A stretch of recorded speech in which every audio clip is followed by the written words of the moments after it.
Antoine Danfa, je suis danseur professionnel interprète.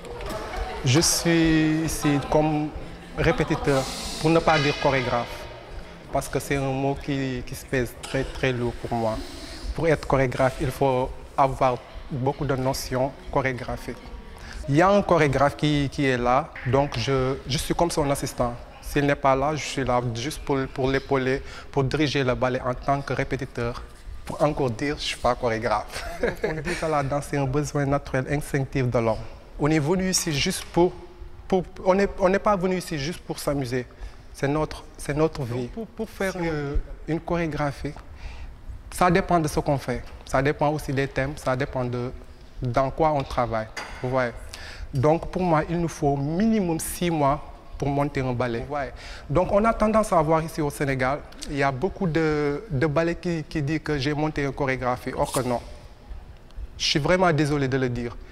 On fait souvent des ambiances dans ce qu'on fait, mais là, on est dans un autre terme. Pour moi, la danse, elle est philosophique. Je danse en fonction de ce que je vois, de ce qu'on voit aujourd'hui. On peut puiser une chorégraphie à partir d'un livre, d'un thème, qu'on voit quelque chose qui est aujourd'hui tabou. Vous voyez, on peut aussi puiser une chorégraphie à partir d'une Bible. Vous voyez. Donc, je dis que pour faire une chorégraphie, il faut avoir minimum 6 mois pour juste travailler tout ça avec les danseurs, la musique, les maquilleurs, le décor, la musique et tout.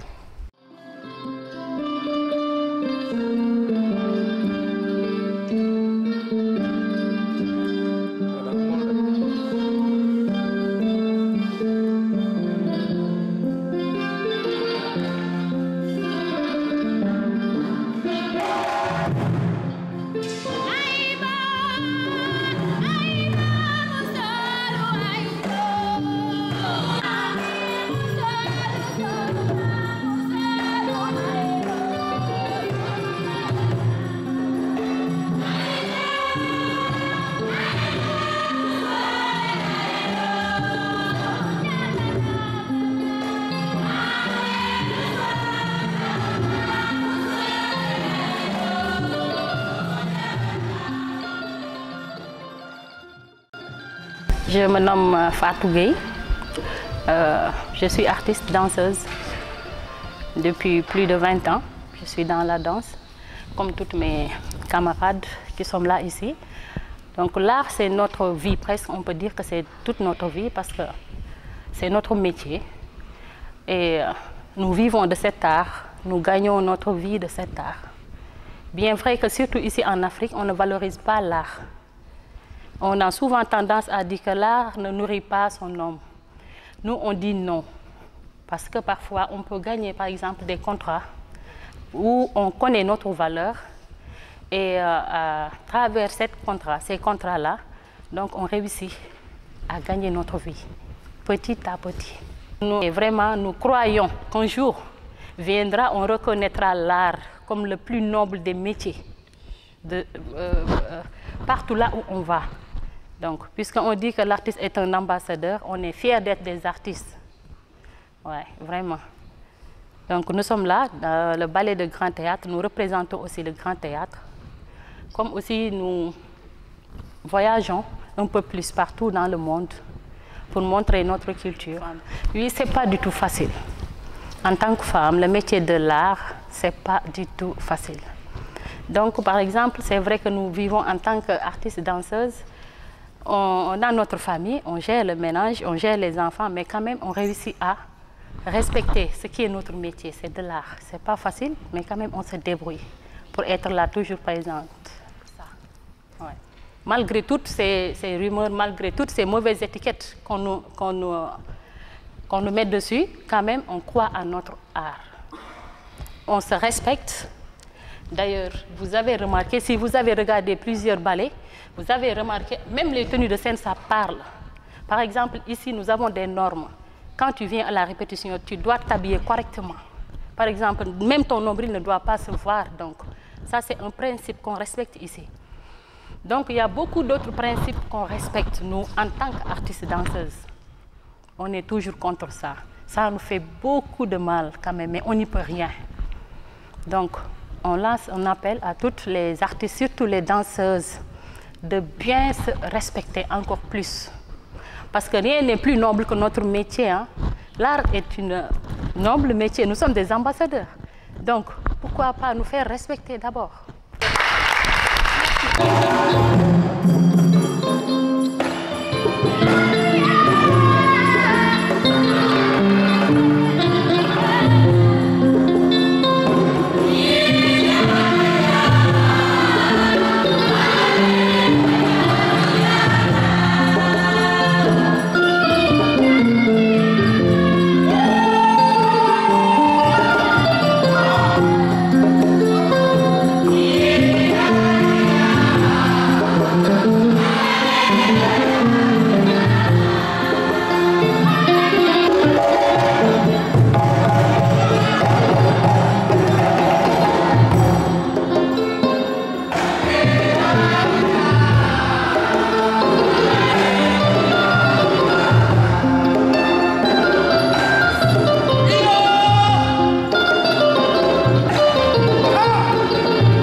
Artiste, batteur, percussionniste, en même temps j'ai fait la musique. En 2008, j'ai commencé à faire l'art.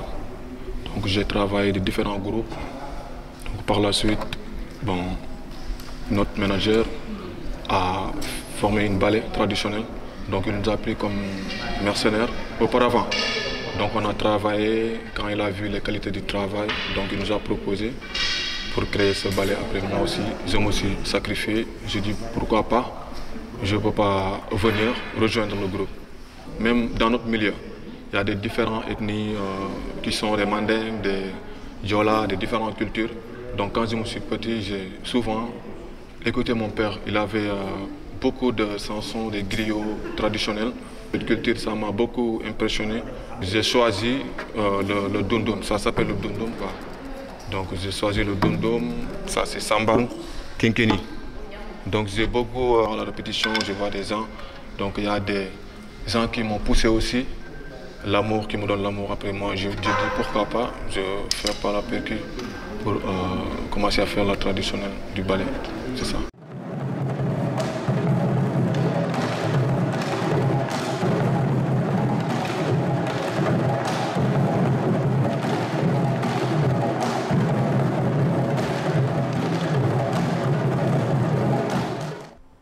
J'étais d'abord dans les compagnies traditionnelles. Quand j'ai vu, après le Festival mondial des arts nègres, on nous balançait certains films Albin allait dans cette compagnie, ça m'a beaucoup inspiré. Le ballet jazz. Et moi, je me disais, le style de jazz, il y a certains mouvements traditionnels qui ont une similitude avec cette forme d'expression. Je mettais une musique africaine, sucrer la musique américaine, on dit que c'est de la danse traditionnelle. Je prends une danse traditionnelle et je mets la musique américaine et voilà, ça colle. Et là, j'ai dit, non, je vais foncer. J'ai été un des premiers qui a amené la danse afro-jazz à Paris. Bon, j'étais le premier Sénégalais qui dispensait des cours de danse afro-jazz à Paris. Et je me suis rendu aux États-Unis également pour dispenser des cours dans des universités, North of Carolina. Le premier Africain qui dispensait des cours, j'en fais partie. Après avec le père de Econ. Lui, c'était le batteur. Et moi, j'étais le chorégraphe. Ouais. On a fait 3 fois le tour du monde pour dispenser ce genre d'expression. Il faut aller apprendre ce qu'on appelle la danse technique. Le classique, le moderne, le jazz, le néoclassique, etc. Et maintenant, associer maintenant cette danse traditionnelle pour mieux l'interpréter, pour mieux le théâtraliser. Mais oui, à l'époque, il y a 30 ans, on ne parlait que de Germaine Acogny et Ernest Guiraud de la Côte d'Ivoire et le petit Ousmane Noël Cissé, qui est bon-même. Ils ont beaucoup fait. Germaine Acogny et Ernest Guiraud de la Côte d'Ivoire. Hein? Et Germaine Acogny, ils étaient les premiers à se donner à cette forme d'expression. La plupart des Européens ou des Américains qui viennent apprendre des cours de danse traditionnelle, vous ne savez pas que c'est des grands professeurs de danse à l'extérieur. C'est des grands professeurs qui maîtrisent la technique et qui viennent prendre nos danses traditionnelles et mieux le théâtraliser. Parce que c'est la technique. Avant, on vendait beaucoup la musique africaine, parce que c'était aux antipodes. Parce que les Blancs aimaient bien voir les Africains crier tout ça. On les prenait pour les sauvages. Mais le monde a évolué. J'ai dit aux Africains, allez-y apprendre comme les autres la technique. Il faut maîtriser la technique de danse, d'expression. Mais le folklore, ça existe partout. C'est les Français, il y a la danse folklorique française. C'est les Américains, ils ont leur danse traditionnelle qui s'appelle le Pepsi. Et le Pepsi vient du Nigeria, qui vient de l'extérieur, maîtrise mieux que nous cette forme de danse. Parce qu'il n'est pas à n'importe qui de maîtriser son corps. Les pirouettes, tu fais 4-5 pirouettes, les Africains ne peuvent pas faire ça parce qu'ils n'ont pas appris la technique. C'est la compagnie de Béjar.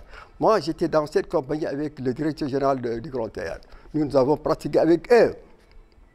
J'ai été obligé, après avoir fait 3 ans, ils m'ont engagé comme professeur. Et moi, j'ai donné des cours à ces professionnels-là. Parce que j'apportais en plus sur la danse. Je mettais la danse traditionnelle africaine, la danse guinéenne, la danse malienne, la danse, comment dirais-je, rwandaise et tout. Sur une musique classique. Donc ça apporte en plus. Mais il faut aller à l'école des arts du Sénégal. Il y a de quoi pleurer. Une salle de danse classique qui fait au moins 4 mètres. 4 mètres carrés. Mais comment on peut faire un déboulé? Un déboulé, il faut 12 mètres pour pouvoir le faire. Les grands jetés, il faut 12 mètres pour pouvoir le faire. Les battements en l'air, il faut sauter en 6 mètres de haut pour pouvoir arriver à le faire. Mais allez à l'école des arts, vous allez dire, mais c'est honteux. C'est honteux.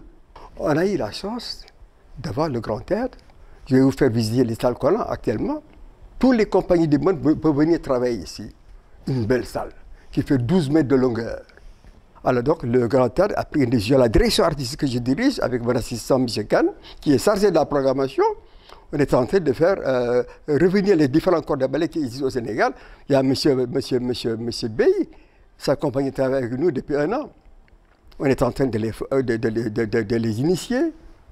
et de les faire tourner à travers le monde aussi. Parce que c'est une compagnie disciplinée qui fait toute forme d'expression, danse sénégalaise.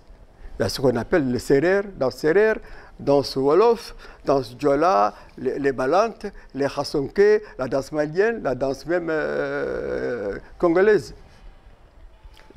C'est ça, congolais. Alors, donc c'est ça. On est dans un théâtre qui est un des théâtres les plus grands de l'Afrique. Il y a de la place pour ça. Donc j'invite à tous les artistes de venir se rapprocher de la direction artistique du Grand Théâtre pour qu'on essaye de leur faire un renforcement de capacité dans différents domaines de techniques chorégraphiques. Contemporain, classique, moderne jazz et néoclassique. Il faut les inviter à venir. Ça, c'est important. D'abord, en tant que directeur, je suis d'abord un danseur. Je peux te dire que la danse m'a d'abord tout donné. La danse ici au Sénégal n'est pas considérée comme du boulot, comme quelque chose de sérieux. Il y a une trentaine d'années, même, je pense même que c'était presque tabou. Moi, quand je faisais la danse classique, la danse moderne, je faisais parmi les premiers Sénégalais qui ont fait la danse classique, donc c'était tellement tabou. Heureusement que Senghor était là, qui a créé une école qui s'appelle Moutrafrique, qui nous a permis d'aller en dehors du Sénégal, et aujourd'hui, on est là en tant que directeur, mais je te dis, c'est la danse qui m'a donné même ce titre d'être directeur, parce que le président m'a connu en Belgique en tant que danseur, en tant que professeur de danse, en tant que chorégraphe. Donc les danseurs, ça c'est leur maison. C'est la maison aussi des chanteurs, mais je te dis encore, c'est la maison des danseurs, ça c'est certain.